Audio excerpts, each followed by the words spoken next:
Post ஆபீஸ்ல இருக்க எண்ணற்ற சேமிப்பு திட்டங்களோட நன்மைகள் பத்தி நம்மளால சொல்லாம இருக்க முடியாது. அந்த அளவுக்கு சாமானிய மக்களுக்கு உதவுற வகையில பல்வேறு நல திட்டங்களை தொடர்ந்து அறிமுகப்படுத்திட்டே வருது. இதுல ஏற்கனவே பயன்பாட்டுல இருக்க திட்டங்கள்ல பல கோடி மக்கள் முதலீடு செஞ்சிருக்காங்க.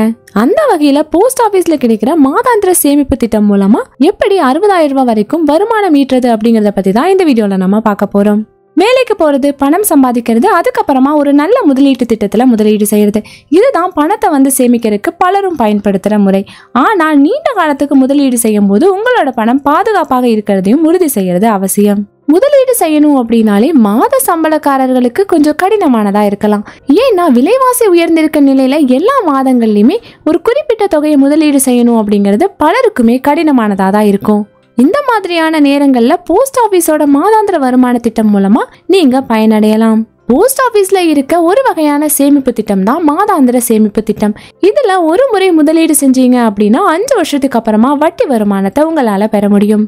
இந்த திட்டம் 7.4% வட்டி வீதத்தையும் தருது. இதுல ஒருத்தர் ஒற்றை கணக்கு இல்லைன்னா கூட்டு கணக்கையும் திறக்கலாம். முதலீட்டாளர்கள் வெறும் 1000 ரூபாயிலேயே MIS கணக்கை திறக்கலாம். ஒரு MIS கணக்குல முதலீடு செய்யறதுக்கான அதிகபட்ச வரம்பு 9 லட்சம், கூட்டு கணக்குல 15 லட்சம். MIS திட்டம் மூலமா ஆண்டுக்கு 66,600 ரூபாய் வரைக்கும் உத்தரவாதமான வருமானம் கிடைக்கும். உதாரணமா நீங்க அதிகபட்சமா 9 லட்சத்தை ஒரு முறை நீங்க டெபாசிட் பண்ணிருந்தீங்க அப்படின்னா ஆண்டுக்கு 7.4% வட்டி வீதத்துல மாதம் 5,550 ரூபாய் வரைக்கும் வட்டி கிடைக்கும்.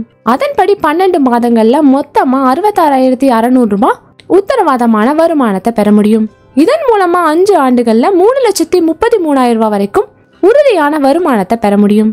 MIS திட்டத்துல 2 அல்லது 3 நபர்கள் சேர்ந்து கூட்டு கணக்கு திறக்கறதுக்கும் அனுமதிக்கப்படுது. இதுல இருந்து கிடைக்கிற வருமானம் பாத்தீங்கன்னா எல்லா உறுப்பினர்களுக்கும் சமமா விநியோகிக்கப்படுது. அதே மாதிரி கூட்டு கணக்கை திறந்த எல்லாரும் ஒரு விண்ணப்பத்தை வழங்கும் போது கூட்டு கணக்கை ஒரே தனிநபர் கணக்காகவும் மாற்றிக்கொள்ள முடியும்.